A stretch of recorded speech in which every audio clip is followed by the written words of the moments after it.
ay kasama doon. Siyam na taon, 3 term na ako ang inyong congressman doon. Ang una ay naisipong na magpiligalang sa liderato ng ating Pedrito, yung mga supervisor po na sila Madam Virginia Lorenzo at si Dr. Bernardo Mascarilla na ating kasama sa Second District at ang inyong principal na si Vilma Loria. Ito ang principal mga ilang linggo lamang nakararaan doon sa Moonwalk National High School. Ang Moonwalk High School dati ay naging National High School sa pamamagitan ng pagtutulungan namin ni Mrs. Loria sa pamamagitan ng batas na ubo may anda. At nagawa rin kami ng kulit kasi si Mrs. Loria. Kulit na kulit, kaya nagawa kami ng isang project na doon, yung overflow to yung buong campus po ng Moonwalk National High School ay merong bubong ngayon. Yung polycarbonate na bubong na hindi na uulahin yung mga bata. Maraming salamat po, Mrs. Loria. Siyempre, ako po yung bibigay galang sa aking kasama, bagong kongresista, pero marami na po ang nagagawa doon sa Kamara at dito sa First District. Wala ba kundi ang ating Edwin Olivares. Dito niyo po ang pinatawan ng ating mayor. Kailangan mabait po tayo sa kanya sapagkat marami siyang giveaway. Si Angie Rivera. At siyempre po, parapahan natin ang ating mga magulang.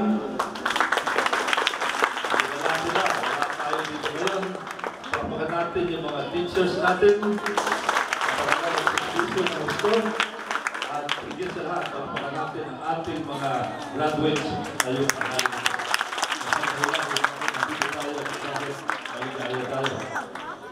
Maswerte po ang Parañaque sapagkat sa Parañaque nagtutulungan. Si Mayor Bernabe, mula nung siya malublog bilang mayor, ang dami po mga proyekto na kanyang pinatupad. At ito'y kita-kita, lalo na po doon sa amin sa Second District ng Parañaque. Ako po'y nagpapasalamat kay Mayor sa lahat ng kanyang nagawa at ginagawa para po maitaas ang antas ng edukasyon sa Parañaque. Parapahan po natin si Mayor Jun Bernabe. Kasama si Vice Mayor Gaston Bunting, kasama ang mga konsihal. Siyempre, pagkabangit ang mga konsihal, nandiyan po ang anak ni Mayor Bernabe, bata-bata, pero marami na nagawa. Benjo Bernabe. Kapatid ng ating congressman, si Edwin at si Eric Olivares, ang linyang edukasyon. At alam po, minsan-minsan, nagagawin sa rito. Marami sa kaibigan dito sa Tampo, Knights of Columbus. Yan yung iba po di anak na si Rico Goles.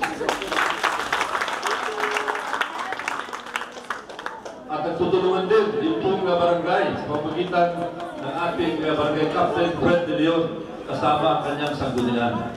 Kita-kita din na ang pagtulong ni Fred at ang kanyang mga kagawad, lalo na sa mga daycare. Kaya palakpan po natin ang pamuha ng barangay Captain. At siyempre din sa lahat, palakpan po natin si Congressman Edwin Olivares na napakaraming tuloy dito po sa First District at doon sa Kamara ng Representante. Siya nga pala, habang ako'y nagsasalita, pinupunan po ng video. Pag-video nga yung mga bata para sa ganon, yung video na yan, mamaya pagdating ko sa bahay, ako mismo ang mag-upload. I-upload ko sa YouTube. Upload ko sa YouTube.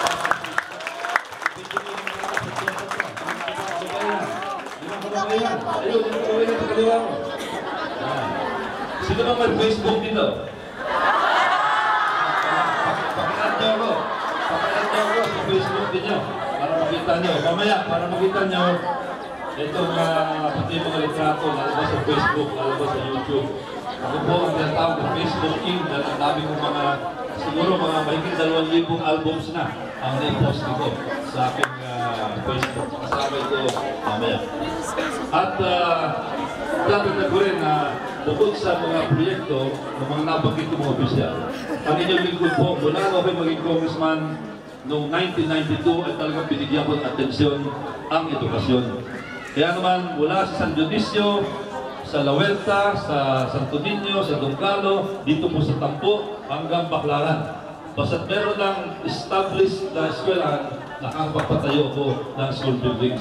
Kasama din doon sa 2nd District, kaya naman hindi pa natatapos yung aking term bilang congressman ng Lone District, ng first 3 terms ko, ako'y kinilala na siya nagpagawa ng pinakamaraming school buildings sa kasaysayan po ng Parañaque. Salamat po. Marami nagtatanong, bakit pa si Congressman Goles ay ganoon atensyon ang binibigay sa public school, sa edukasyon? Sapagkat ako po, tinitignan niyo ako, katulad ninyo ako, mga bata, public school, proud product po ako. Ako yung graduate din ng public school, elementary at high school. Kami, ang pamilya namin galing ng Romblon. Andun, parehong public school teacher, mga magulang ko. Nagsapalaran sila, pumunta ng Luzon. Tumira kami sa isang low-cost government housing project at doon ako nag-aral. High school at elementary. Public school, pero hindi katulad ng mga public school dito sa Parañaque, magaganda na ang mga school buildings. So sa amin, nakakaawa po yung mga school buildings namin doon. Kawawa yung bubong, yung mga desk namin, yung mga second na lang, yun lang sa mga iba't ibang eskwelahan. Kaya grabing hirap ang dinaanan namin doon. Pero kahit paano, nakaraos, ngayon po, congressman na si Roy Rogoles, produkto ng public school. Kaya naman, sinabi ko sa aking sarili, na kung sakaling ako'y mabigyan ng pagkakataon at ako'y nabigyan nga ng pagkakataon bilang congressman, lahat ay gagawin ko upang sa ganun.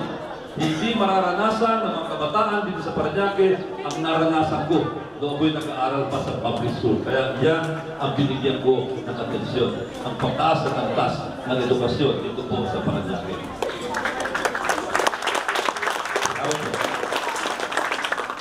May tatanong lang sa inyo. Pwede mo malaman kung nag-absent kayo nung nag-aaral kayo? Ako, hindi daw. Siyempre, parang ikaw, meron nag-absent dito. Kasi ganoon din ako eh. Lalo na nung bata ako, nag-absent ako. Minsan may magandang dahilan, minsan hindi magandang dahilan. Pero nung ako'y mag-mature na-realize ko na hindi maganda yung nag-absent. Kasi pag nag-absent ka sa eskwelahan, ikaw ang mawawalan. Ito ang payo ko sa inyo, tutugtog kayo ng high school. Kung pwede lang, iwasan nyo mag-absent at walang dahilan. Kasi mamimiss nyo yung turo ng teacher, o kaya mamimiss nyo yung magaganda sinabi ng inyong mga kapwa-estudyante. Kaya ako, nung ako'y medyo nag-mature na, ginawa ko, pinilit ko talaga na huwag mag-absent. Kaya ganyan naging record ko. At hindi lamang po sa kamera din sa eskwelahan.